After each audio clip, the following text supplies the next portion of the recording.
McDonald's fails at pizza. In 1989, McDonald's, then the world's largest fast food chain, decided burgers weren't enough. CEO Fred Turner wanted bigger dinner sales and believed pizza could keep families ordering longer and spending more. The idea sounded simple. If McDonald's could sell billions of burgers fast, it could sell pizza too. They rolled out the McPizza nationwide. At first, the idea seemed harmless. Families already liked pizza, and McDonald's promised it could make it fast. Stores installed new ovens costing thousands. Employees were retrained, and ads pushed McDonald's as a full dinner stop. Then reality set in. Pizza took 5 to 6 minutes to cook, while McDonald's kitchens were designed to serve food in under 60 seconds.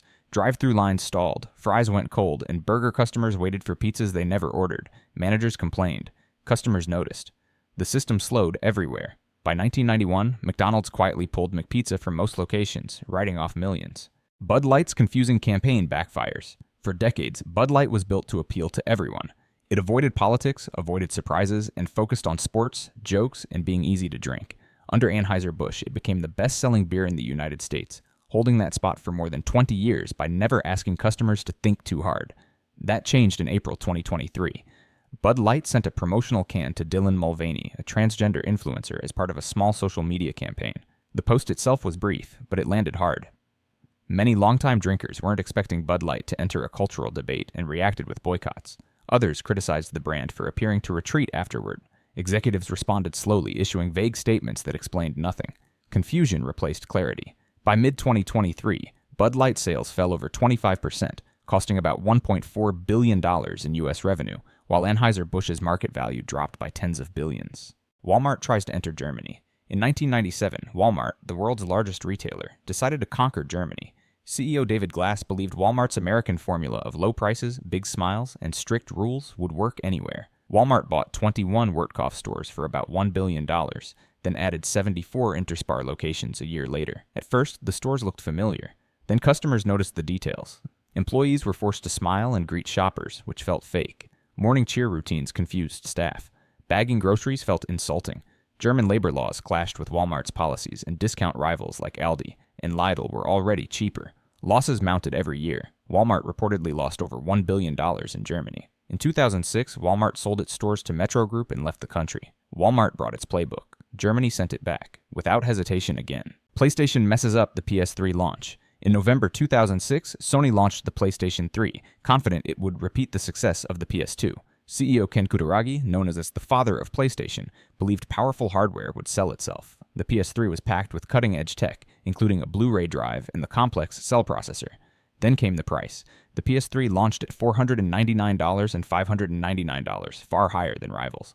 Sony famously said players would get a second job to afford it. Developers struggled to use the hardware. Games arrived late. The console felt difficult and expensive. Meanwhile, Microsoft's Xbox 360 was cheaper and already had games. Nintendo's Wii was simple and fun. By 2008, Sony had lost billions, slashed prices, and replaced Kutaragi. The PS3 eventually recovered, but it launched like a luxury car in a toy store.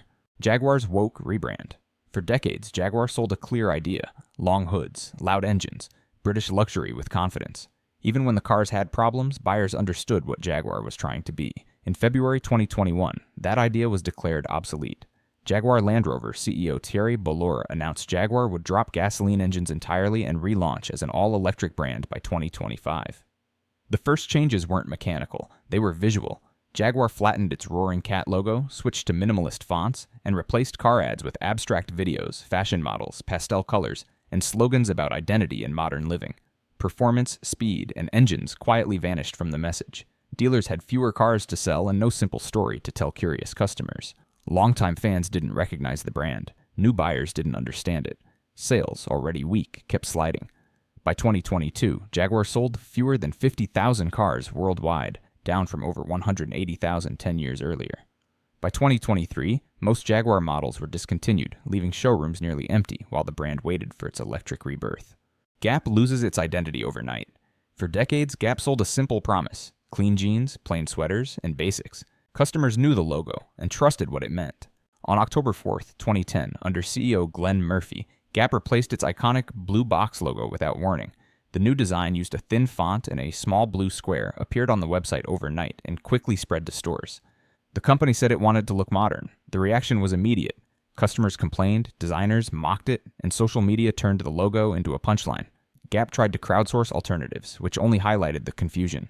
Gap paid an outside firm about $100,000 to $200,000 for the new logo, and when stores, websites, packaging, and signage were included, industry estimates put the total cost in the low millions, all for a redesign that lasted just 1 week. Gap lost confidence in what it stood for almost overnight. Snapchat says no to $3 billion from Facebook. In 2013, Snapchat was still a weird little app where photos disappeared and screenshots felt sneaky. It had no clear business model, almost no revenue, and a user base mostly made of teenagers. Founder and CEO Evan Spiegel believed that was enough. Then Facebook showed up. In November 2013, Mark Zuckerberg offered to buy Snapchat for $3 billion in cash.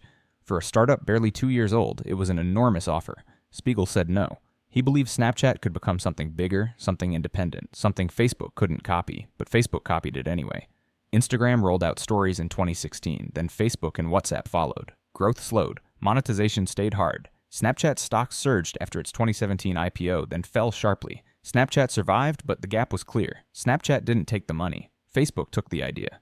Juicero builds a $400 Wi-Fi juice press. In 2013, startup Juicero promised to reinvent juice. Founder and CEO Doug Evans said squeezing juice was broken and needed technology.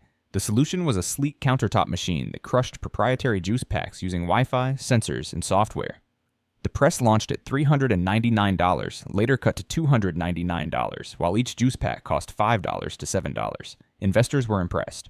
Juicero raised more than $120 million from firms including Google Ventures and Kleiner Perkins. The machine weighed nearly 90 pounds, took time to operate, and refused to work if the internet was down.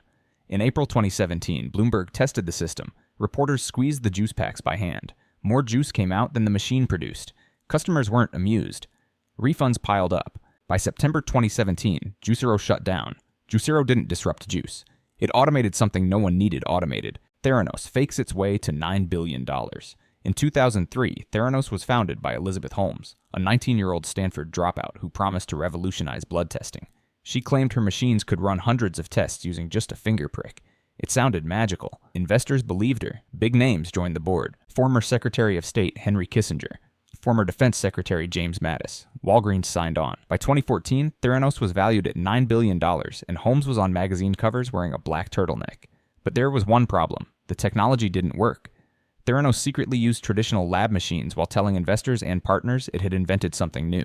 Test results were unreliable. Employees raised concerns and were ignored. In 2015, reporters exposed the truth. By 2018, Theranos shut down. Holmes was later convicted of fraud.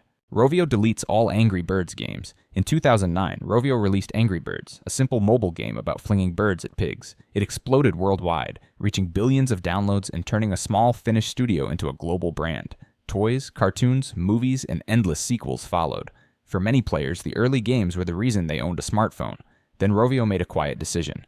Between 2018 and 2019, under CEO Kati Leveranta, Rovio removed nearly all classic Angry Birds titles from the Apple App Store and Google Play. The company said the old games were hard to maintain and didn't fit modern phones or ad-based monetization. New free-to-play games earned more money. Fans were furious. Parents couldn't re-download games they had paid for. Childhood favorites disappeared overnight. Years later, Rovio admitted demand never left and re-released Angry Birds Classic in 2023 as a paid app. Rovio deleted its golden eggs, then acted surprised when people wanted them back.